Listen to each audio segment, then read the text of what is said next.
Улсын хурлын даргын судлаас намын даргын судалд өрсөлдөн гэдгээ илэрхийлсэн Амар Баясгалангийн эсрэг Улсын хурлын гишүүн Инх Баяр ноцтой мэдээлэл хийсэн.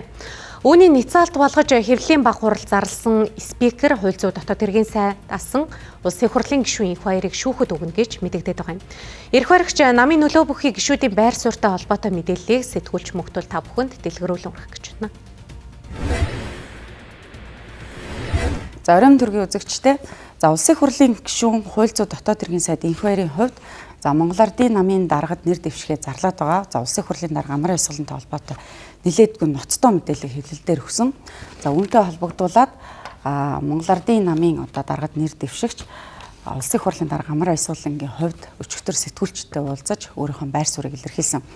Энэ нь 2025 оны 9-р сарын 24-ний өдөр лавгийн тоон нэвтрүүлэгт улсын хурлын гишүүн Инх Баяр оролцохдоо түүнтэй холбоотой гэмтэргийн шинжтэй байж болзошгүй хэд хэдэн ноцтой асуудлыг хүндсэнтэй холбоотой. Энэ асуудал нь өнгөрсөн нүүрсний сонсголоос улбаатай бөгөөд түүний хэлж байгаа эдгээр мэдээллүүд нь ор үндэслэлгүй бөгөөд хуульчин учраас зайл хэрэглэж болзошгүй магадгүй хардаж байна гэх өгүүд хэрэглэх юм байдлаар нэр төрд нь халдаж улс төржиж байна гэх байр суурийг илэрхийлж байгаамаа. Ингээд энэ асуудлыг иргэн санах үүднээс эдгээр эрхмүүд энэ асуудлаар ямар байр суурь илэрхийлж ирснийг хүргье. Адмирал гэдэг компанитай Амар Баясгалан ямар нэгэн хамаарал байхгүй мэнэ гэдэг шүүхийн анхны шатны шийдвэр гарцсан. Адмиралтай холбоотой юм болвол очоод холбоогүй бол очоод тайлбараа яагаад хийгээгүй юм гэж байна. Яг гэвэл би юу ч мэдэхгүй юм чинь. Очоод би ямар тайлбар хийх вэ? Манай дүүг тэр Хасбаатар гэдэг хүнтэй талигаж болсон хүнтэй хамтарсан сайт майт гэж огт тим юм байх.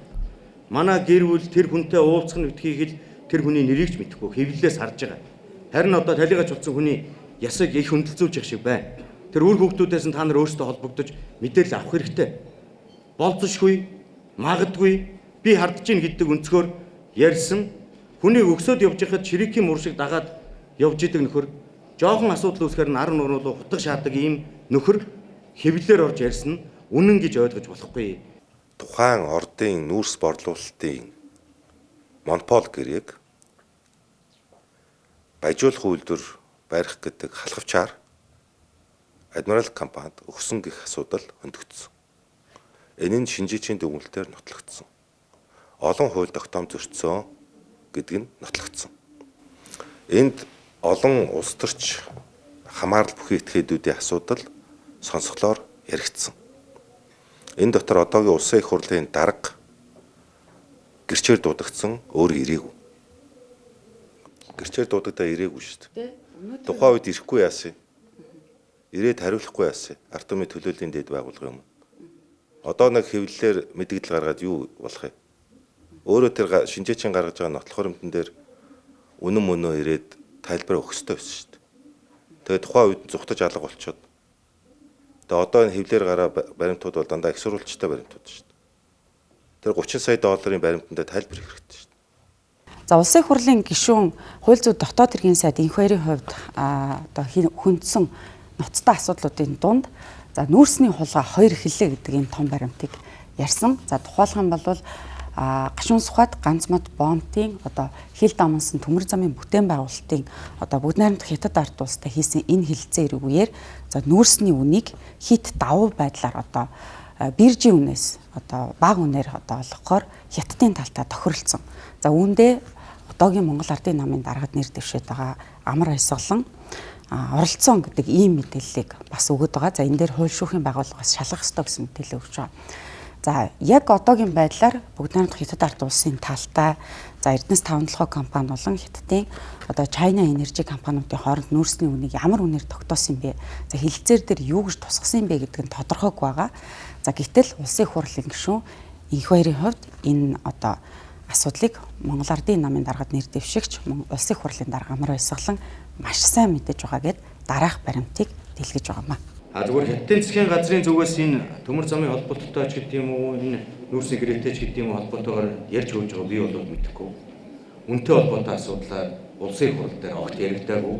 Одоо энийг бол засгийн газар салбарын асуудал хариуцж байгаа сайд бүгдээрээ тодорхой мэдээлэл өгөх ёстой. Баримт нь энэ юу вэ нөхөр Эрдэнэс 5-7 компаниас 2024 оны 2 сарын 26-ны 01365 тоод засгийн газрын бүрэн эрх төлөөлөгч Ганбаатарын гар үсгтэй Эрдэнэс Томилгоо компани China Energy Group хоорондын хилцээрийн үр дүнгийн талаарх мэдээллийг Монгол улсын сайд засгийн газар хэрэглэх газрын дарга амар баясгаланд ирүүлсэн байна.